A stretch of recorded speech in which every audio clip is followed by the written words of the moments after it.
Құлназар сергек екен, сесті екен. Қайтпайтын дұшпаннан бетті екен.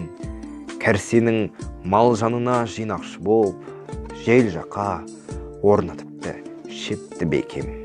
Бабадан ұрпақ өсіп жалғасты көп, содан да мадақтаймыз ардақты деп.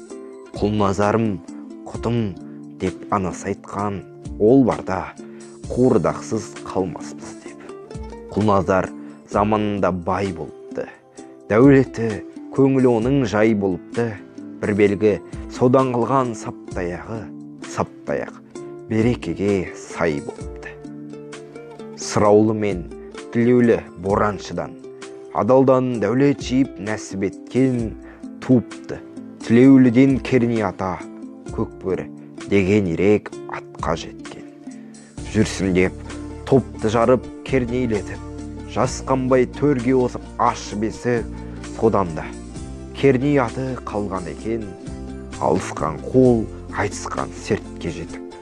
Сұраулы бала көрмей сандалыпты, аңсапты еркек кіндік алданышты. Зар болып бір перзентке қайран баба, Тәңірден бала тілеп зар қағыпты.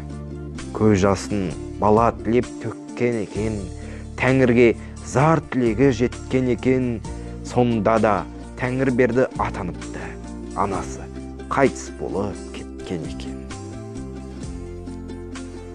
Анасынан жетім қалған Тәңір мата, жөргекті тырбаңдаған қызыл шақа.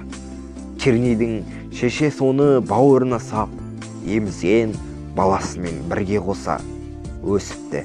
Кәрсенгерде емшектес боп, жүреді күні бүгін бір туған боп.